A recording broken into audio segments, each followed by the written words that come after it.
शाहिद खाकान अब्बासी ने भारतीय कंपनी से 14 करोड़ रुपए रिश्वत ली। भारतीय कंपनी का मालिक मोदी का करीबी साथी है। शाहिद खाकान अब्बासी क्या भारत से जासूसी करने का मुआवजा ले रहे थे? शहबाज गिल ने शाहिद खाकान अब्बासी के मुबैना माली स्कैंडल को बेनकाब कर दिया।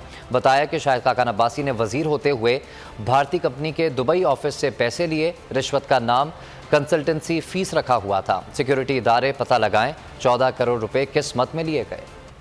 आप जरा बताइए क्या कंसल्टेंसी थी आपकी जो आप एक इंडियन कंपनी आपको 14 करोड़ रुपए भेज रही है। मैं आपको ट्रांजैक्शन बता देता हूं। पहली ट्रांजैक्शन आई 3/1/2017 को, उसके बाद 30/1/2017 को 8,935 रिसीव हुए, फिर 29/12/2016 को $2,59,935 जो हैं वो रिसीव हुए।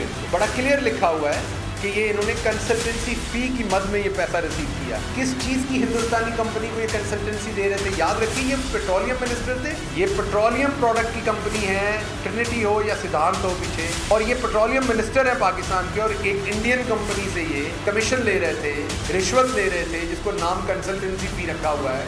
और इस शख्स की हालत ये है कि ये इंडियन कंपनी से, आप ये बताएं कि क्या ये जासूसी करने का पैसा ले रहा था, क्या ये गद्दारी के लिए इंडिया से पैसा ले रहा था? आप इन डॉक्यूमेंट्स का जवाब दें। अगर ये गलत हैं तो मैं मौजूद हूँ आपको जवाब देने के लिए। और मैं आबाद साहब को दावत देता हूँ कि मेरा अकाउंट और अपना अकाउंट पब्लिक कर दें और एक एक ट्रांजेक्शन का जवाब। सब्सक्राइब करें और बेल दबाएं ताकि कोई खबर रह न जाए।